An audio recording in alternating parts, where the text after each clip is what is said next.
Realmente los republicanos lo que habían intentado, primero era un golpe militar, que fracasó en diciembre, y después fueron a las elecciones, fueron a las elecciones municipales, que eran municipales, y las perdieron de manera abrumadora. Aunque ganaran en las principales capitales, las perdieron en el conjunto de España de manera abrumadora. ¿Qué ocurre entonces? Lo que ha dicho ahí, que los socialistas y los republicanos lo consideran un plebiscito, es falso. En realidad, quien había aglutinado a los republicanos y a los socialistas en conjunto eran los derechistas Maura y Alcalá Zamora. Estos dos, sobre todo Miguel Maura, fueron los verdaderos artífices del golpe, que fue un golpe real, por el cual tomaron el poder.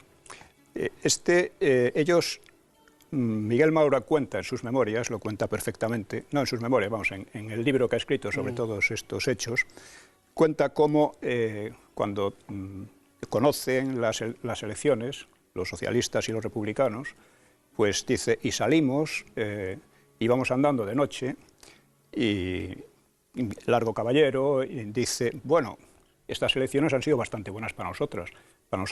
En las próximas, en las que era para decidir las Cortes, ¿no?, es probable que tengamos muy buenos resultados. Y le dice él, ¿cómo? Dice Miguel Maura, derechista y exmonárquico de hacía muy poco. ¿Cómo que buenos resultados? ¿Cómo que próximas elecciones? Ahora tenemos ya el poder, hay que ir al poder, inmediatamente. Y los otros se reían. Y durante 2 días prácticamente no pasó nada. Hasta que, son los monárquicos los que realmente dan el golpe. Es decir, hay un golpe ahí, pero quienes lo dan son los monárquicos, contra ellos mismos. En primer lugar, Romanones.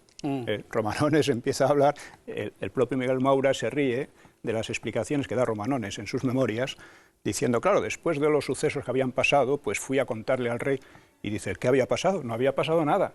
Empezó a pasar ya el 13, el 14 realmente, ¿no?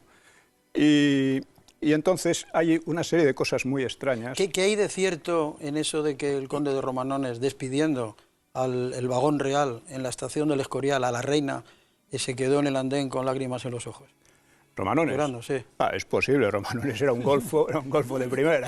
Era el clásico golfo de la restauración. A lo mejor como con remordimiento de conciencia, posiblemente. Lo podría tener. Hay hechos que no aparecen en las historias, pero que aparecen, por ejemplo, en las memorias de Vidarte, que fue un socialista muy importante. Vamos a ir repartiendo los tiempos, porque aquí Sala Larrazábal se ha reído. Aparte de que efectivamente fueron el gobierno monárquico el que abdicó antes que el rey, pero es que incluso también contribuyó, que luego después, un año después, se subleva Sanjurjo, contribuyó mucho, porque cuando él podía haber puesto el orden, y él dijo que no iba a mover a ninguna fuerza de orden público ni militar. O sea que contribuyó también en parte, aunque luego después se hizo famoso por la pésimamente gestionada revolución de agosto del 36, de 32. Sí, además a mí me parece muy importante que no caigamos en la trampa al hablar de monárquicos y de republicanos en las elecciones del 12 de abril, de pensar que estamos como hablando de dos fuerzas que se enfrentan democráticamente por ocupar, por controlar el poder. Porque efectivamente los llamados republicanos habían suscrito, habían llegado a un acuerdo ya previo al que se aludía aquí antes, que es ese pacto de San Sebastián en agosto de 1930, que yo creo que es muy importante tenerlo en cuenta para entender luego lo que ocurre del 12 al 14 de abril y también los primeros meses de la República. En San Sebastián lo que se hace es llegar a un acuerdo entre 3 tipos de fuerzas, republicanos, digamos, más o menos históricos y ocasionales, es decir, ocasionales son aquellos antiguos monárquicos que por despecho hacia la figura de Alfonso XIII se van a convertir en republicanos, sintetizando mucho la cuestión. El paradigma es Alcalá Zamora, que había sido ministro con la propia monarquía. Los socialistas, que conciben a la República desde el principio como un medio para alcanzar sus objetivos, que son de carácter revolucionario, y los nacionalistas o los regionalistas políticos. Llegan a un acuerdo, llegan a un pacto y se organizan en un comité revolucionario para traer la República mediante la fuerza, como ha dicho muy bien Pío.